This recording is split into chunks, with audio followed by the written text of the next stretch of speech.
দাঁড়াইয়া যদি এক রাকাত নামাজ পড়ে, এক রাকাত নামাজের মধ্যে আল্লাহ তাআলা 27 রাকাত নামাজের সওয়াব আল্লাহ তাআলা দান করে দেবেন। সুবহানাল্লাহ। এমন করে বন্ধু সাহেব জিজ্ঞাসা করেন, ইয়া রাসূলুল্লাহ, ইয়া হাবিবাল্লাহ, হুজুর গো, আমি তো জমন্দ সাহেবের চোখে দেখতে পারি না, আমি চলতে পারি না, আমি অসহায়, আমাকে আনলে ওরা লেজানে ওরা তো কেউ নাই, আমি কেমন করে মসজিদের মাঝখানে যাইব? আমার জন্য কি মাফ আছে কি হুজুর গো? আমি কি বাড়ির মাঝখানে নামাজ পড়তে পারবো? আমার হুজুর কি মাফ আছে কি হুজুর? আপনি যদি বলতেন। আল্লাহর নবী বলেন, তুমি কি? বলে আমি অন্ধ সাহেব, চোখে দেখতে পারি না, চলতে পারি না। আল্লাহর নবী বলেন, হ্যাঁ হুজুর মাফ আছে। এমন করে যখন সাহাবী যাইতে শুরু করলো, আবার ডাকে আল্লাহর নবী বলেন, ও সাহাবী, কি বলে কি? একটু দাঁড়ায়া যাও, তোমার কানের মাঝখানে আযানের শব্দ শোনো কি শোনো না? এবার অন্ধ সাহাবী বলে, হুজুর, ও হুজুর, আমি তো কানের মাঝখানে বসে বসে আযানের শব্দ শুনি, আযানের আওয়াজ আমার কানের মাঝখানে চলে যায়। আল্লাহর নবী ডাক দিয়ে বলে, যদি তুমি আযানের শব্দ যদি তুমি শুনতে পারো, তাহলে তোমার হুজুর নামাজ যাবে না, তোমার মসজিদের মাঝখানে এসে ইমাম সাহেবের হিসাবে সমাজের সহিত নামাজ পড়তে হবে। আজকে আমরা মসজিদ খালি পড়ে রয়েছে, আমরা নামাজ পড়ি না, আমরা মসজিদের ইহতিরাম করি না।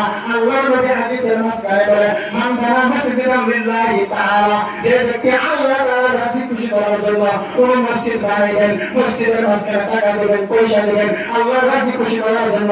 আল্লাহর নবী বলে, আল্লাহু বাইতান ফিল জান্নাতে, আল্লাহ তাআলা ওই ব্যক্তির জন্য জান্নাতের মাঝখানে একটি ঘর বানায় দেন। বলেন সুবহানাল্লাহ। আল্লাহর নবী হাদিসে বলেন, হাদিসের মাঝখানে বারবার বলে, as-salatu imaduddin wa maqama ahkamuddin, as-salatu qurratu ayni। আল্লাহর নবী বলেন, নামাজ না, নামাজ তোমার চোখের ঠান্ডা।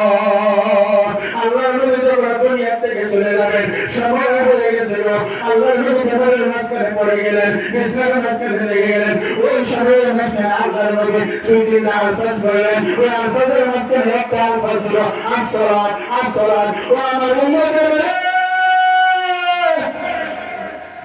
দুনিয়ার মাঝখানে তোরা নামাজ ছাড়িস না, তোরা নামাজের পাবন্দি করিস।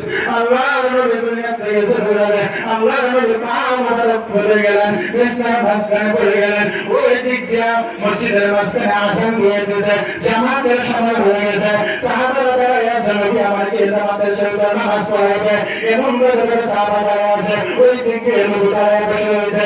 আর আয়েশা গেলে গিয়ে বলে, আয়েশা, আমাকে উঠে দাও, উঠে দাও, আমি মসজিদের মাঝখানে গিয়ে আমার সাহাবাদেরকে নামাজ পড়াইব।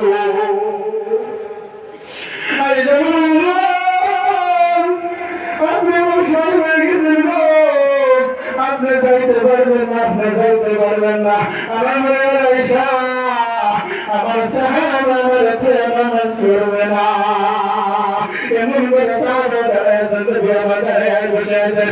এমন করে দুইজন সাহাবী, হযরত ইবনে আব্বাস, হযরত আলী রাদিয়াল্লাহু তাআলা আনহু, ধীরে ধীরে করে নবী মুহাম্মদ রাসূলুল্লাহ রওজার কিনারায় হাজির। আমার নবী হাঁটতে বলে, আয়েশা, ও আয়েশা, আমি না কইছি আমার স্বামী আমার সালাম শুনবে না, আমার গোটা আমি গিয়ে মসজিদের মাঝখানে নামাজ পড়বো। বাজারে নবী মুহাম্মদ রাসূলুল্লাহ পা মোবারক খুলে গেছে, আমার নবী মুহাম্মদ রাসূলুল্লাহ মেহমান হয়ে উঠে গেছে। জমিনের মাঝখানে মাথা রাখতে পারে না, পাও রাখতে পারে না।